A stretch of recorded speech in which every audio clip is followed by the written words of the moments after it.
Você já sentiu como se até Deus tivesse virado as costas para você? Como se todos ao seu redor te julgassem sem saber metade da sua história? Pois é, enquanto a maioria prega que quem tem fé nunca sofre, hoje eu vim te contar uma verdade contraintuitiva que ninguém tem coragem de dizer. Às vezes, até os mais fiéis se sentem completamente abandonados.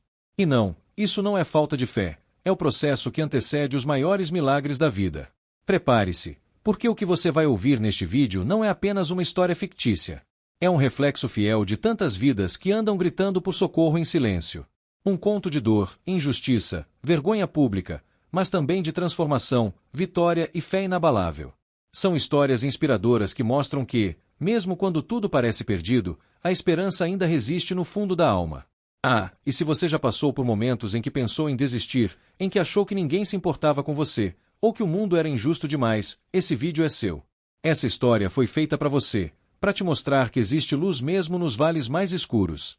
E o melhor, às vezes, é lá que a gente se encontra com Deus de verdade. E só para lembrar, os fatos narrados aqui não são reais. A produção deste conteúdo foi feita com apoio de inteligência artificial e muito zelo para gerar reflexões positivas, contos de superação e fé, e mensagens motivacionais que toquem seu coração. Aqui no canal Contos Inspirados nos Salmos, nossa missão é essa: te inspirar com cada palavra. Então fica comigo até o fim. Porque o final desse conto, meu amigo, ele pode ser um novo começo da sua vida. A história de hoje começa em um beco estreito da zona leste de São Paulo, onde vive Jonas, um jovem que cresceu ouvindo que quem confia em Deus não passa por provações. O problema é que a vida dele parecia discordar completamente dessa promessa. A mãe dele, Dona Lourdes, era diarista e guerreira, daquelas que segurava a casa com oração e vassoura.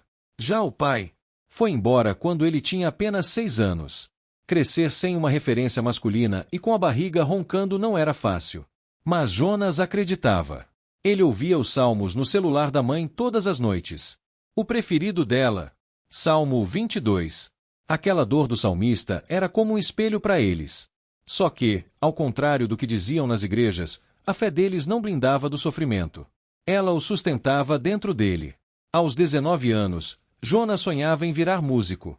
Batia lata nos baldes velhos, fazia freestyle com os amigos, acreditava em si mesmo com uma fé que desafiava a realidade. Mas o mundo não perdoa sonhadores pobres. Certa manhã, ele saiu para uma entrevista de emprego como entregador e voltou sem celular, sem carteira e com o rosto marcado por socos. Foi assaltado na porta da estação. O pior não foi o prejuízo material, foi a sensação de humilhação, de abandono. Naquela noite, ele orou dizendo: Deus, por que me desamparaste? E esse eco do Salmo 22 se espalhou pelo barraco como se rasgasse o próprio ar. Mas sabe o que é mais estranho? Mesmo orando, Jonas não sentia resposta. O céu parecia fechado, os cultos pareciam mecânicos e a Bíblia, distante. Quando ele dizia que não estava ouvindo Deus, alguns da igreja diziam que era falta de fé. Outros, que era pecado oculto. Ninguém perguntava como ele estava de verdade. Ninguém oferecia um ombro. E é aí que entra uma das maiores lições desse conto de superação e fé. O silêncio de Deus nem sempre é ausência, às vezes é o solo fértil onde ele planta os frutos da transformação. Só que, no calor da dor, é quase impossível enxergar isso. Um exemplo prático para você. Já experimentou orar por algo por anos e não ver nenhum resultado? Talvez por um casamento, uma cura, um emprego, ou até mesmo por paz interior. Quando isso acontece, a tendência humana é desistir. Mas é nesse vale que se revelam os corações verdadeiros. Se você hoje está passando por esse silêncio divino, faça o que Jonas fez depois. Ele começou a escrever o que sentia. Usou a dor como tinta, o papel como abrigo. E, sem saber, estava dando voz a uma multidão que também se sentia assim, abandonada, cansada, mas ainda acreditando. Jonas começou a gravar vídeos simples, com letras sobre dor, fé e esperança. Um deles viralizou. Milhares de pessoas comentaram: parece que você escreveu minha vida. Ele não tinha dinheiro, não tinha estúdio, mas tinha verdade. E verdade ainda tem valor nesse mundo, viu? Um produtor viu o vídeo e chamou Jonas para uma conversa. Pela primeira vez, alguém quis ouvir não só o que ele cantava, mas o que ele carregava na alma. Mas não pense que tudo se resolveu do dia para a noite. Logo após essa oportunidade, a mãe de Jonas adoeceu. O diagnóstico: câncer. Mais uma vez, o grito do salmista ecoou: Deus, por que me abandonaste? Como manter a esperança quando tudo o que você ama está desmoronando? Como continuar acreditando quando a vida parece te dar tapas seguidos, sem pausa para respirar? São nessas horas que a fé deixa de ser um discurso bonito e se torna a última âncora no meio da tempestade. Ele passou noites no hospital, escrevendo letras entre as lágrimas. Dona Lourdes dizia: "Filho, canta para mim aquele sobre o Deus que ouve a dor do aflito." E ele cantava. Não com voz de vencedor, mas com a alma de quem ainda crê mesmo sangrando. E isso é fé de verdade. Não há que exige milagres imediatos, mas a que resiste no silêncio. Isso são histórias de fé e esperança. São histórias inspiradoras que não aparecem nos palcos, mas nos corredores de hospitais. E foi ali, em meio a aparelhos, orações sussurradas e lágrimas incontidas, que Jonas percebeu uma coisa: não era só ele que se sentia assim. A enfermeira, o zelador, até o médico, todos carregavam alguma dor silenciosa. E foi então que ele entendeu: a arte dele podia ser abrigo. Podia ser ponte. Podia ser salmo cantado no meio do vale. Seu talento não era para ser a escada da fama, mas a mão estendida para quem estava afundando. E foi assim, com a alma em frangalhos, que Jonas compôs a música que mudaria sua vida. Ela não tinha refrão chiclete, nem batida de moda. Tinha verdade. Tinha choro. Tinha clamor. E quem ouvia, chorava também. Porque reconhecia ali a própria dor. Porque, no fundo, todos nós queremos acreditar que, mesmo quando tudo parece perdido, ainda existe um Deus que ouve. E essa canção, essa canção, estava prestes a atravessar fronteiras. Mas isso é assunto para o próximo capítulo da nossa história. A canção que Jonas escreveu naquela madrugada fria e silenciosa do hospital não nasceu apenas da dor, ela nasceu da entrega. Foi mais que música, foi uma oração sem palavras, um grito camuflado em melodia. "Onde estás, meu Deus?" era o título. Sem refrão, sem rima certinha. Apenas notas quebradas e versos carregados de alma. Ele postou o vídeo de forma despretensiosa, só para dividir com amigos. Mas no dia seguinte, a caixa de mensagens estava abarrotada. Gente de todo canto dizia: "Essa canção salvou meu dia, eu chorei ouvindo sua voz, você contou minha história." E naquele instante, Jonas entendeu: a dor que o mundo rejeita, Deus recicla em consolo. A música viralizou. Em menos de uma semana, chegou a 100.000 visualizações. Mais importante que os números, eram os comentários. Gente que estava pensando em tirar a própria vida, que encontrou naquele vídeo um novo motivo para tentar mais uma vez. Histórias de fé e esperança florescendo do caos. Contos de superação e fé sendo escritos por ouvintes anônimos. E Jonas, que ainda dividia o tempo entre cuidar da mãe e buscar uma renda, percebeu que algo estava mudando, não fora dele, mas dentro. Mas o sucesso veio acompanhado de críticas também. Gente que dizia que ele só cantava tristeza, que fé era alegria, e que música de dor não glorificava a Deus. Jonas leu tudo calado, mas uma coisa ele sabia: nem todos entendem o valor de um clamor. Algumas pessoas só veem a bênção, não conhecem o deserto. E, honestamente, quem nunca caminhou por ele, tende a julgar quem ainda está rastejando. Mas Jonas se manteve firme.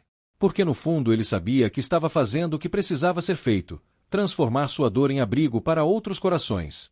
E é aqui que entra uma reflexão positiva que pode mudar a sua vida. O que você tem feito com a sua dor? Está se afundando nela ou reciclando-a em força? Um exemplo prático. Comece escrevendo. Pegue um caderno velho e escreva todos os dias o que sente. Depois, veja se alguma dessas palavras não poderiam ser poesia, oração ou até livro. Alguns dos maiores autores começaram assim. Outro exemplo. Grave áudios. Transforme desabafos em reflexões. O importante é não calar a dor, é dar a ela um propósito. Como Jonas fez. Como tantos poderiam fazer. Foi então que um programa de TV local convidou Jonas para uma entrevista. Queriam entender como aquele rapaz simples, de origem tão modesta, tinha conseguido tocar tanta gente.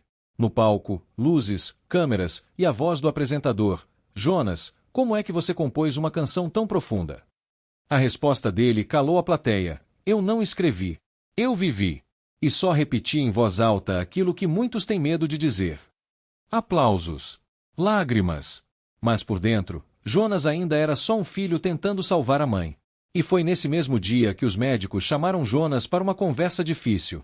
O quadro de Dona Lourdes havia piorado. Metástase.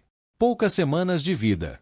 Ali, no auge do reconhecimento público, o coração dele era esmagado por um luto antecipado. Deus, me ouve! Ele orou em desespero. Mas o céu continuava em silêncio. E mais uma vez, a dor o empurrou pro papel, pro microfone, pro clamor. Ele lançou outra canção, mesmo calado, eu creio. E essa, meu amigo, foi ainda mais longe. Um grupo evangélico dos Estados Unidos compartilhou a canção, legendada. Pastores começaram a citar trechos nos cultos. Jovens começaram a tatuar frases dela no braço. Não porque era moda, mas porque era verdade. Porque todos, em algum nível, estavam vivendo o mesmo salmo, se sentindo desprezados, rodeados de zombadores, mas ainda assim, acreditando. Isso gerou um movimento. Gente começou a enviar testemunhos. Uma mãe que perdeu um filho e encontrou consolo. Um ex-presidiário que encontrou fé nos versos. Uma adolescente que desistiu de se cortar. Tudo porque alguém teve coragem de cantar o que muitos escondem. Jonas foi convidado a cantar num grande evento cristão em Belo Horizonte. Milhares de pessoas no ginásio. Ele tremia, mas subiu ao palco. Quando começou a canção, as vozes se uniram. Um coral de dor, fé, esperança. E naquele momento, ele entendeu, não era mais sobre ele. Era sobre todos. Era sobre um Deus que transforma feridas em pontes. Sobre contos de superação e fé que nascem quando alguém se recusa a silenciar sua alma. Só que o palco também trouxe tentações. Convites comerciais, propostas de contratos milionários, pedidos para mudar as letras e torná-las mais felizes. Mas Jonas recusou. Minha verdade não está à venda. Ele sabia que ali estava sua missão. Não era sobre fama. Era sobre tocar corações. E essa fidelidade o levou ainda mais longe. Programas nacionais, reconhecimento, entrevistas. Mas, ao mesmo tempo, ele carregava um peso, sua mãe piorava a cada dia. E ele já sabia que em breve, teria que cantar com uma ausência que doía mais que tudo. E nesse novo palco da vida, onde a fama divide espaço com a perda, Jonas enfrentará o maior desafio de todos, continuar acreditando mesmo quando a realidade grita o contrário. E isso, meu amigo, é o que veremos no próximo capítulo. Aquela manhã foi diferente de todas. O céu estava limpo, mas por dentro, o coração de Jonas era tempestade. O relógio mal marcava 6 horas, e ele já estava de pé no hospital, ao lado da cama de Dona Lourdes. Ela respirava com dificuldade, e o olhar distante parecia já enxergar o outro lado da eternidade. Jonas segurava sua mão, tentando conter o medo, a angústia, a sensação de impotência que o consumia. Fica comigo, mãe, só mais um pouco, ele sussurrava. Mas não havia resposta. Apenas o som ritmado dos aparelhos e o silêncio pesado que parecia gritar. A dor não era só pela possibilidade de perdê-la, mas pelo fato de, mesmo depois de tudo, Deus ainda estar em silêncio. Era como se o céu estivesse de portas fechadas. E, por mais que ele orasse, jejuasse, cantasse, nada mudava. Era ali que o Salmo 22 se tornava carne em Jonas. Meu Deus, por que me abandonaste? Não era um verso bíblico distante. Era o grito cru de quem sentia a alma despedaçar. E, vamos ser sinceros, quem nunca teve esse tipo de oração rasgada, cheia de lágrima, sem resposta, sem alívio? Nesse ponto da jornada, as histórias inspiradoras perdem o brilho do palco e se tornam reais nos bastidores. É ali, no privado, que a fé é provada. E se você está passando por um momento assim, talvez seja hora de fazer como Jonas, parar de esperar respostas imediatas e começar a observar os pequenos sinais. Porque, às vezes, Deus fala no olhar de alguém, na ligação que chega, numa lembrança que aquece. Não é sempre uma voz audível. Às vezes, é apenas a coragem de levantar mais uma vez da cama. Jonas passou os dias seguintes em revezamento entre o hospital e o pequeno quarto onde morava. As mensagens continuavam chegando, os convites para cantar aumentavam, mas ele estava ali, quieto. A canção havia parado. A voz não saía. O luto antecipado o calava. E ainda assim, a vida pedia continuidade. Um pastor amigo o visitou e disse: sabe o que é mais bonito em Davi? Ele não negava sua dor, mas também não entregava sua fé. Ele dizia: por que estás abatida, ó minha alma? Espera em Deus. E isso fez Jonas refletir: será que fé também é permanecer, mesmo sem resposta? Foi então que ele decidiu fazer algo diferente. Voltou para o hospital com um violão. Sentou-se ao lado da mãe e começou a cantar baixinho. Não uma nova canção, mas aquela primeira: Onde estás, meu Deus? E, de repente, algo inexplicável aconteceu. Dona Lourdes, que estava desacordada há dias, apertou sua mão. Foi sutil, mas foi real. O olhar dela abriu por um segundo, e um sorriso se formou nos lábios. Jonas chorou. Chorou como uma criança. E naquele choro, entendeu, Deus ainda estava ali. Talvez você nunca tenha visto um milagre com luz e fumaça. Mas, às vezes, um milagre é só um toque. Um gesto. Uma presença. A fé não é uma resposta, é uma postura. E naquele dia, Jonas voltou a cantar. Não porque estava tudo bem, mas porque sabia que, mesmo no silêncio, Deus habitava o seu louvor. Isso nos ensina algo valioso. Nem sempre a ausência de som significa ausência de Deus. Às vezes, Ele apenas quer que a gente sinta, não que a gente escute. Mas nem tudo são flores, e poucos dias depois, Dona Lourdes partiu. A dor foi intensa. Jonas sentiu como se o mundo tivesse parado. Enterrar a mãe foi como sepultar um pedaço da própria história. E mesmo cercado de apoio, ele se sentia só. Totalmente só. E foi aí que ele pensou em desistir. De tudo. Da música. Da fé. Do sentido. Mas algo dentro dele o impediu. Talvez fosse a lembrança do sorriso dela. Talvez fosse a mão apertada no último acorde. Talvez fosse Deus. No silêncio. Na semana seguinte, ele escreveu um texto simples nas redes sociais. Perdi minha mãe. Mas não perdi minha fé. E esse post viralizou mais do que qualquer canção. Ganhou manchetes, compartilhamentos, alcançou milhões. Por quê? Porque ele não falou como um artista. Falou como um filho. Um ser humano. E isso tocou fundo nas pessoas. Porque todos nós carregamos alguma perda. E todos precisamos de alguém que, mesmo ferido, nos diga, vai passar. Continua. Não desiste. Foi então que um novo projeto nasceu. Jonas decidiu fundar um instituto em nome da mãe, para ajudar pacientes em estado terminal e familiares que cuidam de doentes. Mais do que cantar, quero servir, disse em uma entrevista. E ali, nasceu uma nova fase da sua vida. Mais madura. Mais real. Mais útil. Ele entendeu que suas mensagens motivacionais não estavam nas palavras bonitas, mas na entrega genuína. E isso transformou seu ministério. E sua vida. E, enquanto ele construía esse novo legado, um novo desafio começava a se aproximar, algo que testaria não só sua fé, mas sua própria identidade. Mesmo com toda a visibilidade, os convites para entrevistas e os elogios vindos de todos os lados, Jonas sentia que havia algo dentro dele que ainda doía. E não era exatamente a perda da mãe. Era algo mais íntimo, mais silencioso, mais vergonhoso, o passado. A infância marcada por abusos, as humilhações na escola, a ausência de um pai presente, os anos em que ele mesmo duvidou de sua capacidade de ser amado e aceito. E por mais que cantasse sobre esperança, fé e superação, no fundo, havia dias em que ele mal conseguia olhar no espelho sem sentir um nó na garganta. Certa noite, após uma apresentação impactante em uma conferência de jovens, ele foi chamado ao camarim por uma fã.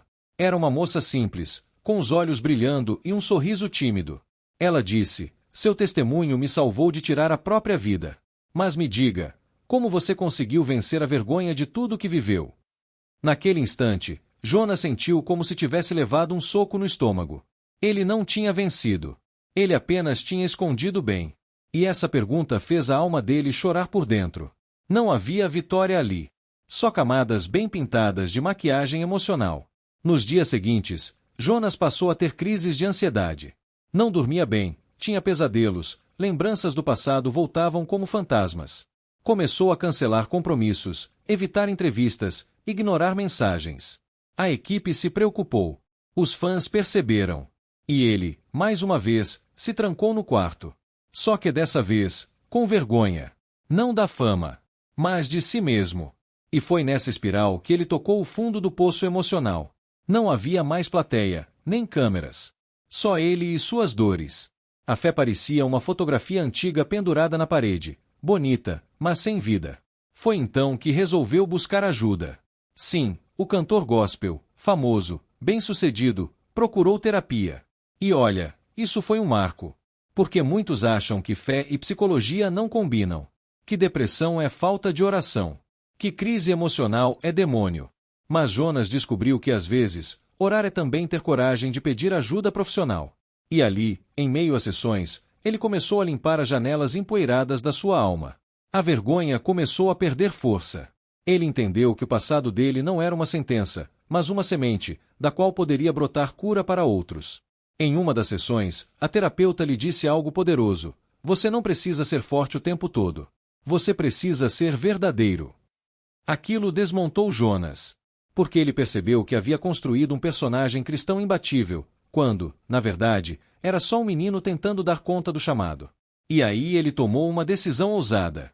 Decidiu contar publicamente sua história. Toda. Sem filtro. Sem máscaras. Sem romantizar a dor. E gravou um vídeo. Simples, direto, de peito aberto. Disse: eu sou Jonas, cantor. Mas também sou filho ferido. E ainda estou em reconstrução. A internet parou. Esse vídeo dividiu opiniões. Uns o chamaram de corajoso. Outros de fraco. Mas sabe o que mais chamou a atenção? A quantidade de pessoas que se identificaram. Histórias de abuso, abandono, crises de identidade, depressão, tudo veio à tona. E as pessoas não queriam mais o cantor. Queriam o ser humano. O amigo. O irmão. O cara que mostrava que histórias de fé e esperança nascem da lama, não do palco. Que contos de superação e fé são costurados com lágrimas, não com likes. Jonas passou a ser procurado para rodas de conversa em comunidades, palestras em escolas, encontros em presídios. E ali, ele usava sua própria dor como ponte. A vergonha virou ferramenta. A fraqueza virou testemunho. E cada relato que ele ouvia fazia seu coração entender algo novo. Ninguém precisa ser perfeito para ser usado por Deus. Basta ser sincero. A vergonha que antes o calava, agora se transformava em libertação para outros. E isso o curava um pouco mais a cada dia. Em uma das visitas a um abrigo de menores, ele conheceu um garoto de 14 anos, chamado Raul. O menino havia sofrido abuso e vivia isolado, sem querer contato com ninguém. Mas, ao ouvir Jonas contar sua história, algo mudou. Raul chorou, e depois do evento, foi até ele e disse: você contou minha vida. Se você conseguiu, talvez eu também consiga. Aquilo selou o propósito. Jonas entendeu que a cura pessoal é também missão coletiva. Que a vergonha some quando a gente escolhe transformar feridas em pontes. Mas essa nova fase de exposição emocional também trouxe desafios espirituais. O sucesso crescia, a agenda lotava, mas a batalha interna ainda era diária.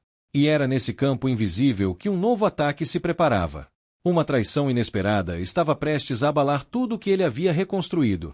Tudo parecia caminhar para uma nova era na vida de Jonas. Os convites não paravam de chegar. As canções, agora ainda mais profundas e humanas, batiam recordes nas plataformas digitais. Ele se tornará uma das vozes mais influentes da música cristã contemporânea. Porém, foi exatamente nesse momento de crescimento, de fé visível aos olhos do mundo, que ele enfrentou sua maior dor desde a morte da mãe, uma traição vinda de onde menos esperava, de dentro de casa. O seu melhor amigo e empresário, Mateus, alguém que o acompanhava desde os dias de anonimato, o enganou. Desviou dinheiro, rompeu contratos, e o pior, o fez passar vergonha publicamente com falsas acusações de fraude. A mídia cristã caiu em cima. Sites de fofoca gospel, influencers e perfis religiosos começaram a especular.